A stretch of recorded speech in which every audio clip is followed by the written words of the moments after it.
Violet in the Snow. Part 10. First Light.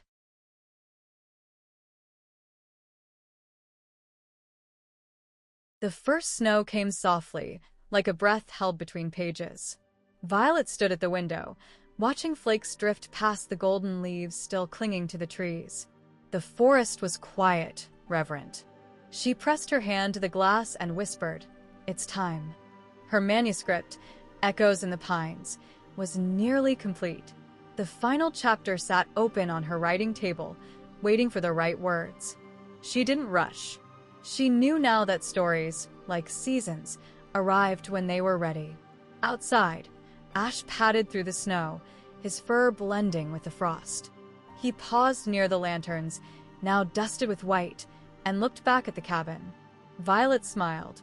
He had been with her through every chapter, silent, steady, wild. She spent the morning gathering small bundles of dried herbs and sketches, tying them with twine, and placing them in a wooden box. These would be gifts for those who had helped her shape the story: Clara, Lena, Theo, and others whose names filled the guest book like a chorus.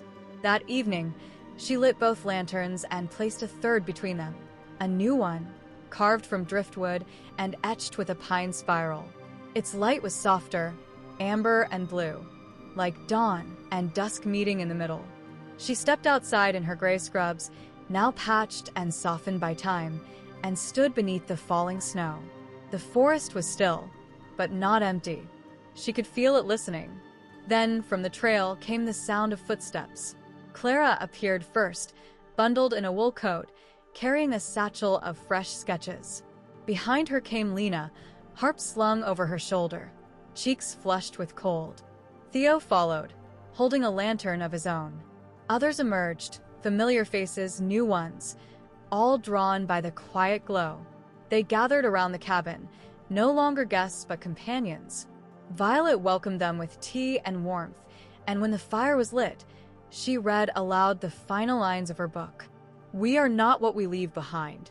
We are what we carry forward. In stories, in silence, in the light we choose to kindle." There was no applause, just stillness. And then, one by one, they placed their own lanterns beside hers, until the clearing shimmered like a constellation. Violet looked around and felt something deeper than joy, something like belonging.